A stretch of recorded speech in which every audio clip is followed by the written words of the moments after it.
Fiji is an archipelago of more than 330 islands in Melanesia. The population, peculiarly, is made up of about 57% indigenous Fijians and about 38% Indo-Fijians. But why and how did this massive Indian diaspora end up so far away from India?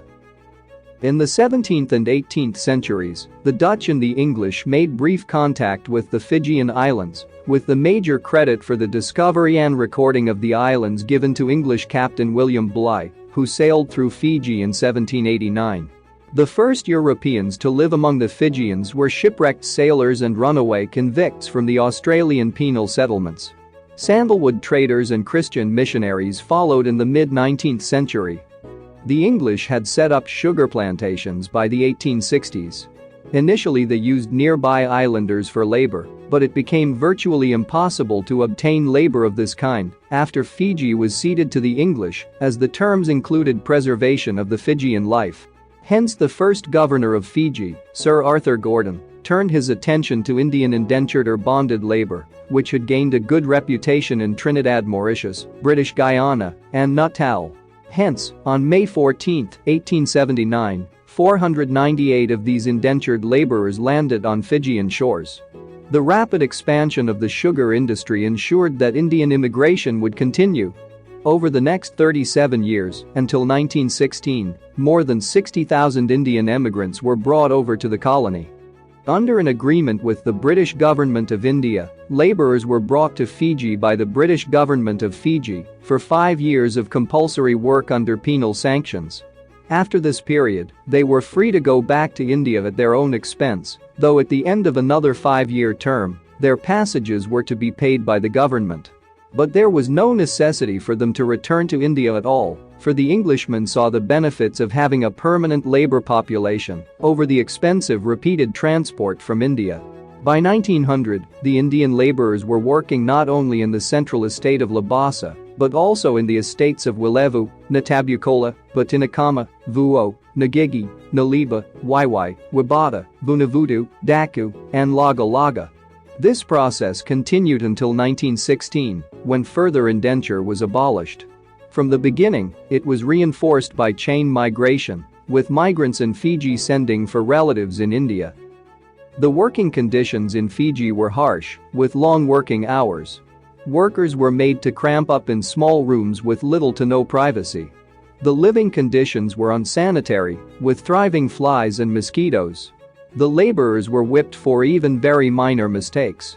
The whippings would sometimes be quite brutal and even prove to be fatal, whereas the grievances and complaints of the laborers were often left unheard. They mostly kept quiet as they lacked resources to pursue the case in court and would be subject to further victimization. Many workers tried to escape their harsh lives but were recaptured and imprisoned. Sometimes their initial 5-year contract was doubled to 10 years for attempted desertion. These things nearly boiled over into a civil war in 1902, had the government not quickly intervened. In spite of the challenges, the Indian population thrived in this foreign land. They preserved their languages, celebrated their festivals, and followed their customs and traditions. At the end of their contracts, while some chose to return, others decided to stay because of the high return fare. Many leased small plots of land from Fijians and developed their own sugarcane fields or cattle farmlets, while others went into business in the towns. Up until 1920, the indentured Indian laborers had minimal contact with the indigenous Fijian people. The British, in order to keep the large Indian population calm, gave them some political representation. But they purposefully kept both communities apart. It continued till 1970, when Britain granted Fiji its independence. At the time, ethnic Indians were the largest demographic group, followed by the indigenous Fijians.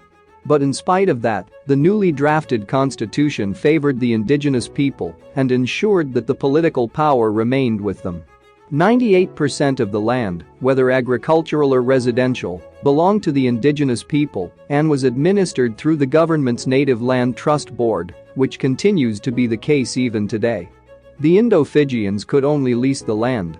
It took 17 long years before a coalition government could be formed in 1987, which had an Indo-Fijian as its deputy prime minister. Shortly thereafter, 2 military coups were staged by the Fijian military, fearing the loss of indigenous Fijian power and aimed at sidelining the Indo-Fijian community in politics. A new anti-Indo-Fijian constitution and the subsequent violence forced over 100,000 Indo-Fijians to leave the country. A gradual exodus followed over the next decade. In 1999, Mahendra Chaudhry became the first Indo-Fijian prime minister after another constitution, which ended many discriminatory laws, had been adopted in 1997. But the following year, an armed rebellion took place, led by a failed indigenous businessman, which preceded another coup after the new prime minister proposed to renew the land leases of Indo-Fijians.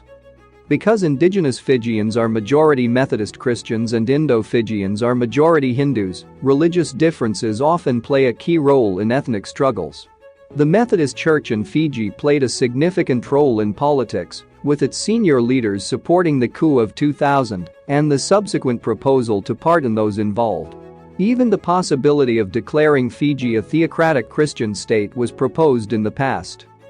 One more coup took place in 2006. These coups, violence, and non-renewal of land leases pushed more and more of the Indo-Fijians' population to immigrate to New Zealand, Australia, the USA, and Canada to look for greener pastures. Continued exodus and emigrations, mixed with declining birth rates, meant that the Indo-Fijians became a minority, and the trend continues. For a people who were brought over to the archipelago a good century and a half ago, who first suffered at the hands of the colonizers in their native land as well as their new home, followed by the struggle to survive alongside the indigenous population, fueled by religious differences, the future looks bleak.